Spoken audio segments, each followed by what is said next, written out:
You can say, hey, you can see that it says, this security setting determines the number of unique passwords that have to be associated with the user account before an old password can be reused. The value must be between 0 and 24. So 24 is the maximum that we can have.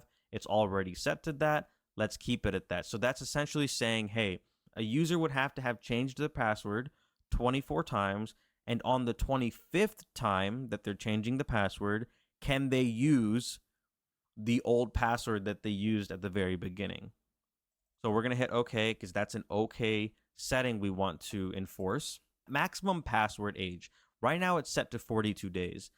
In my opinion, this is a little too frequent because then you're essentially saying, hey, every 42 days, a user has to change their password. Now, depending on the philosophy that you follow or your security posture of your enterprise, that might be too frequent, or maybe that's just right? It depends. It highly depends on the environment. If you look at maybe what NIST is saying, right? NIST says, hey, don't change passwords. Don't force users to change passwords unless you have proof of compromise, because human psychology says that users are more likely to just keep creating less and less secure passwords the more that they're forced to change it.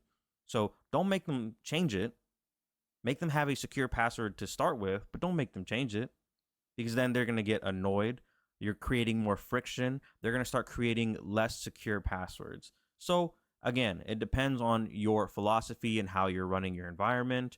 I'm going to change this 42 days. I'm going to change it to maybe 365. So now I'm saying once a year, you need to change your password. Minimum password age, 1 day. We'll leave it at 1 day. And that's essentially saying if you set your password, you have to wait 1 day until you can change it again. Now, if we double click into this, it tells us a really interesting little tidbit warning here. If you put it to 0 without a minimum password age, users can cycle through passwords repeatedly until they get to an old favorite. So Microsoft, really cool of Microsoft, they're telling us, hey, it's probably not a good idea to not set this. So right now it's set to 1. We'll leave it to 1. Sure, if you set your password and maybe you make a typo or something like that, or you don't like your password, change it the next day. Realistically, is a user going to sit there and wait 24 days or 25 days just to get to get to the password that they liked? No, probably not, right? If you are working, you got other things to do, you're not going to worry about that. So it's okay. We're kind of mitigating that.